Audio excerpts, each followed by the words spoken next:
Am I being driven or drawn? Those are some key words if you're trying to discern, where you are or what's going on.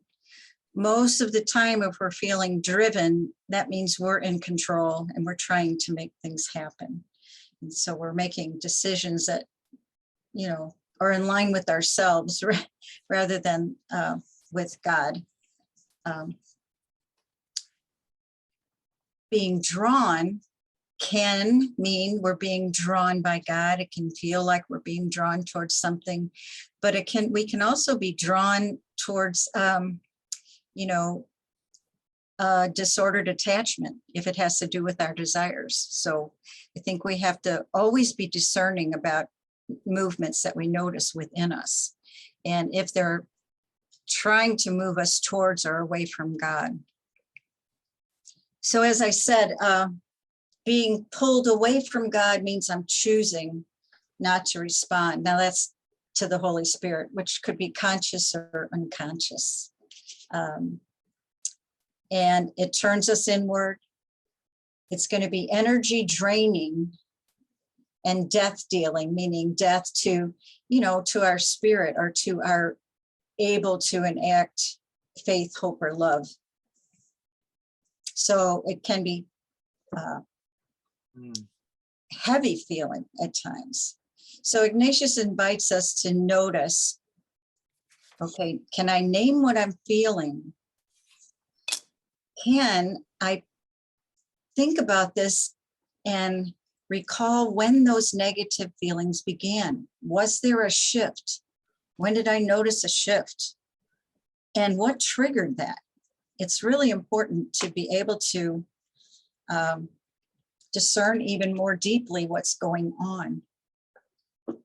And then to look at the fruits of the desolation that are being expressed in and through you. So, where are my actions leading me? Are they leading me towards God or away from God? So always look at the fruits of what you're experiencing and the direction it's leading you. And then to think about where we might not be free to respond to the Holy Spirit and what we need to become free. So we might have to pray for a particular grace in certain areas. So what do I do with it? Well, we ought to trust that God is with us in the desolation. As I said, the Spirit doesn't sit on the sidelines waiting until we turn around.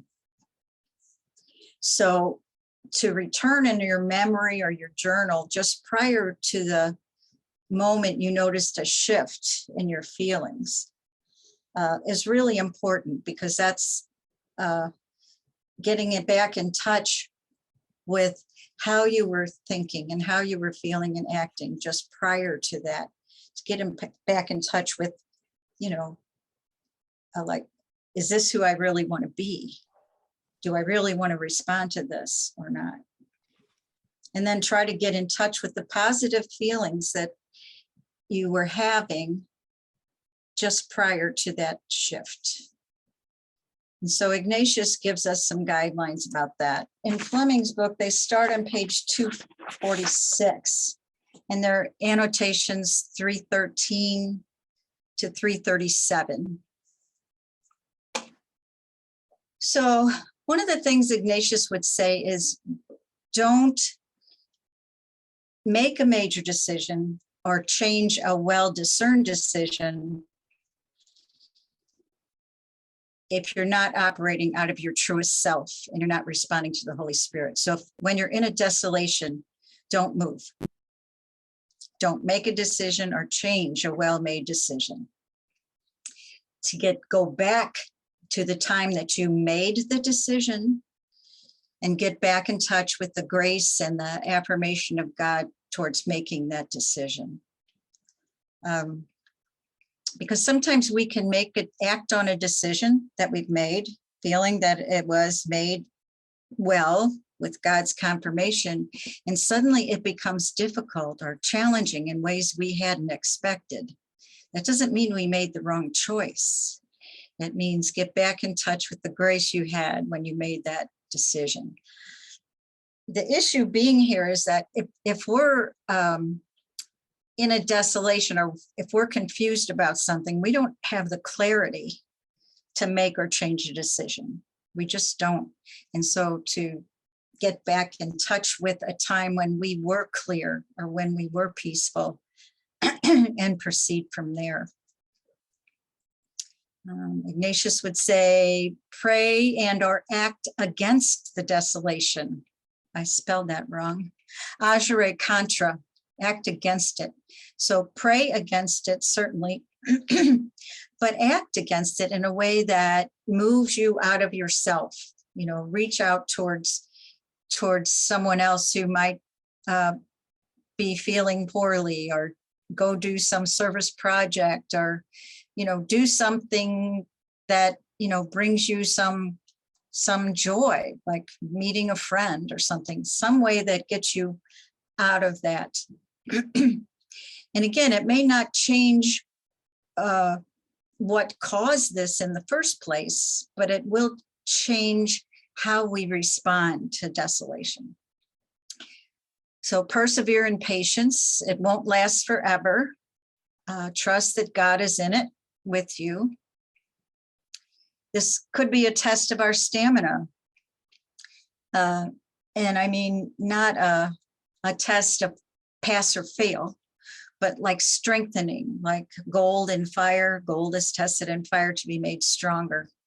So, you know, God's Spirit may want to strengthen us during that time of desolation. God sometimes allows the desolation in order to teach us something. So maybe I have been lax in my prayer. Maybe I've been coasting on, you know, the last retreat I made and how good I felt when I came home. And I thought, I don't need to pray so much. I'm good. Or God might be testing our true motivations, you know, have us consider, why did I make this choice that got me here? What was going on?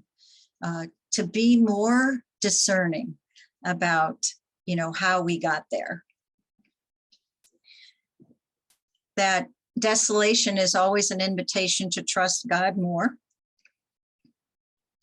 And that God alone gives consolation. So am I seeking the consolations of God, the good feelings, or am I seeking the God who gives consolations? Ignatius invites us to respond with boldness to the source of the desolation. So in other words, know your enemy and how that enemy behaves. Could act like a shrewish woman or a spoiled child that's just trying to wear you down. And if you stand up, you know, boldly to it, it loses its power. Another guideline from Ignatius would be to be careful about hiding what's going on with you.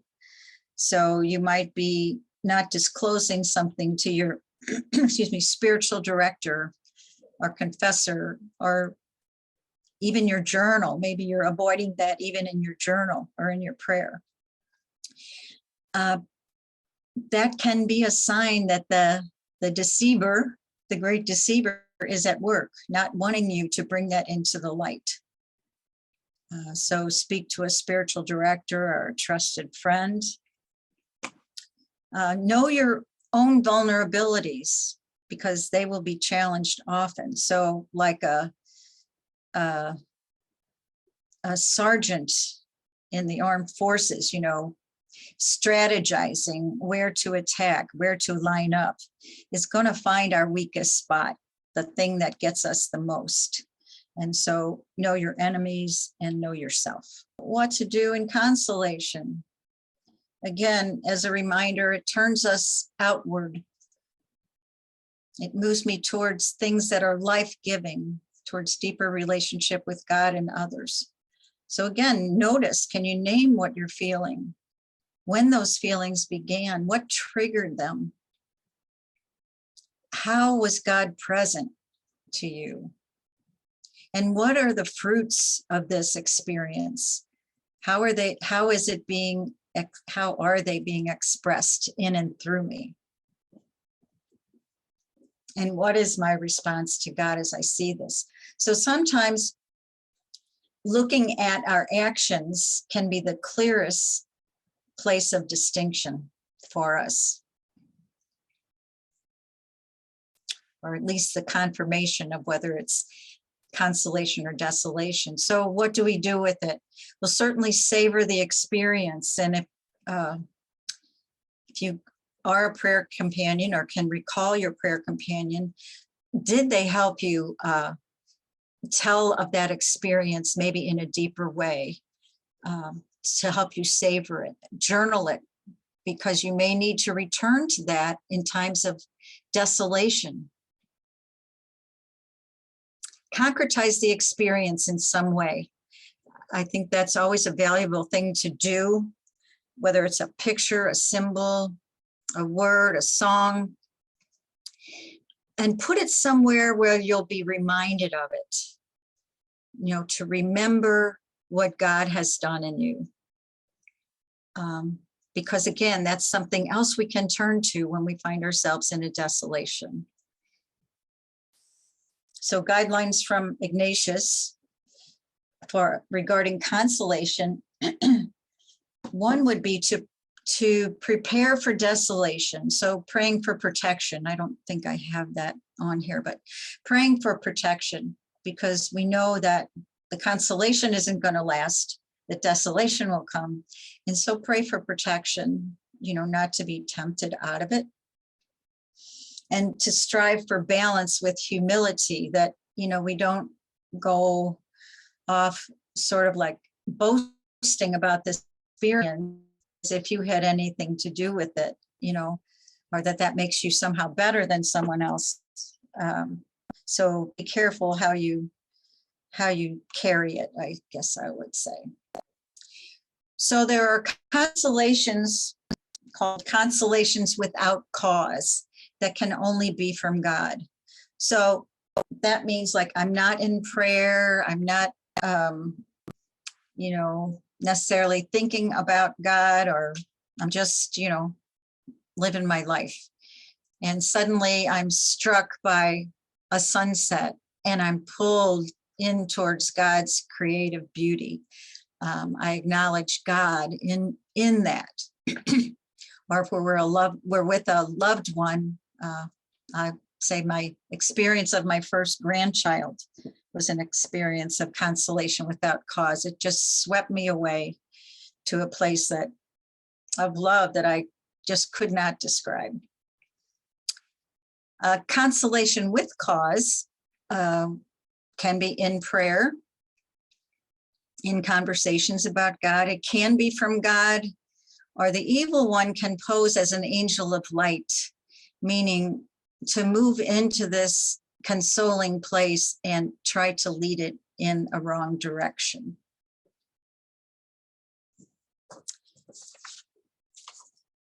So in the afterglow of either of these experiences, we can be vulnerable to the other spirits. So to, be careful and not to make any major decisions in this afterglow either, because it can be, an overwhelming experience where we don't necessarily have the clarity of further discernment. So, because in that afterglow, we can be feeling really good and really generous and loving, and somebody might ask us to take on this big project, and we say, oh, sure, I'll do that. And then 2 days later say, why did I say yes to that? Because it just feels not right. So, yeah, we always have to be on guard, don't we? Let's see, I said, balance it with humility, pray for protection. As I said, the spirits that aren't of God and these old patterns and habits don't go away easily.